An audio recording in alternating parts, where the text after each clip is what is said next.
গত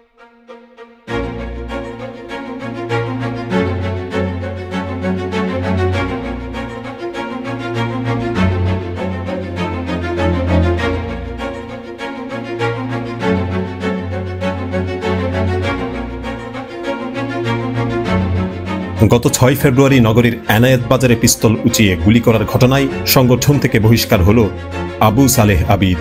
চট্টগ্রাম মহানগর স্বেচ্ছাসেবক দলের বর্তমান আহ্বায়ক ও সদস্য সচিবের সিদ্ধান্তক্রমে এই বহিষ্কারাদেশ জারি করা হয়।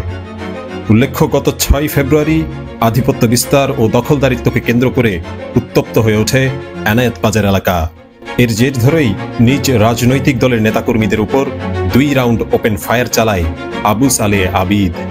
জানা যায়, বেশ কিছুদিন যাবৎ নিজ অঙ্গ সংগঠনের এক সিনিয়র নেতার বিরুদ্ধে সামাজিক যোগাযোগ মাধ্যমে মিথ্যা প্রোপাগান্ডা ছড়াচ্ছিল আবিদ ও তার নেতাকর্মীরা। আর এরই জেরে সূত্রপাত হয়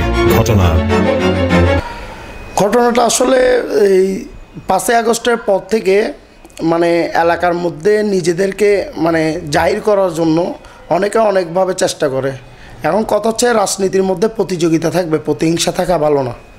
এই প্রতিহিংসার কারণে রাজনীতিতে নিজেকে বড় করার জন্য, নিজেকে জাহির করার জন্য যে চেষ্টা চালাচ্ছে, বিভিন্ন রকম করে বিভিন্নভাবে অপপ্রচার চালাচ্ছে ফেসবুকের মধ্যে, বিভিন্ন রকম এই ভুল নিউজ, মিথ্যা নিউজ দিয়ে বারবার হয়রানিমূলক পোস্ট করতেছে, এই মানহানিকর।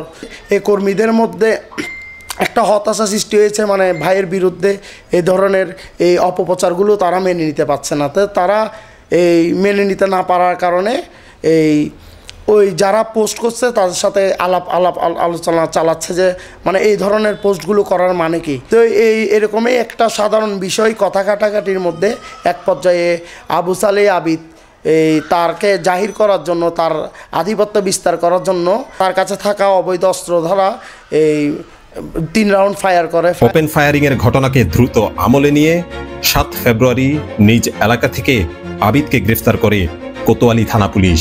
পরবর্তীতে তার নামে দ্রুত বিচার আইনে মামলা হয়।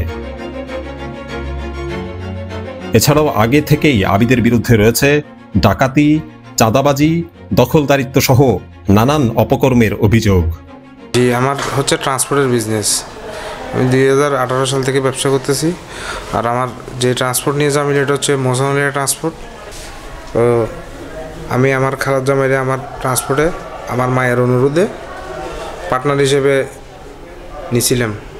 সরকার পতন হওয়ার পর 5ই আগস্টের পরে যাই ওনার বিভিন্ন রকমের হুমকি দামকি দিয়ে ওনার আমার কোনো ব্যবসা না, ব্যবসা সব ওনার। আর মূলত হচ্ছে আবিদ উনি পুরাটা কোষা এই স্বেচ্ছাসেবক দলের লিডার আবিদের দিয়ে আমার এখান থেকে 3 ফুলের মাথা থেকে তুলে নিয়ে রেজদিন বাজার ভিতরে নিয়ে আমার সরাসরি হুমকি দিছে। এরপরে আমার স্টাফ ছিল আমার সাথে, এরে মারধর করছে। নগর স্বেচ্ছাসেবক দলের নেতৃস্থানীয় ব্যক্তিরা বলছেন, তারেক রহমানের নির্দেশনা অনুযায়ী দলে ঠাঁই হবে না অপকর্মকারীদের। আপনারা জানেন যে আমাদের প্রিয় নেতা তারেক রহমান আমাদেরকে সুস্পষ্টভাবে নির্দেশনা দিয়েছেন যে যত ত্যাগী হোক, যত আপনার পরিশ্রমী হোক, তার যতই অবস্থান থাকুক, সে যদি কোনো সন্ত্রাসী কর্মকাণ্ডের সাথে যদি জড়িত থাকে সাংগঠনিকভাবে কি ব্যবস্থা নেওয়া হবে। তবে দলীয় অন্যান্য কার্যক্রমে আবিদ জড়িত থাকতে পারবে কিনা এই বিষয়টি পরিষ্কার নয় বহিষ্কারাদেশে। CN24 চট্টগ্রাম।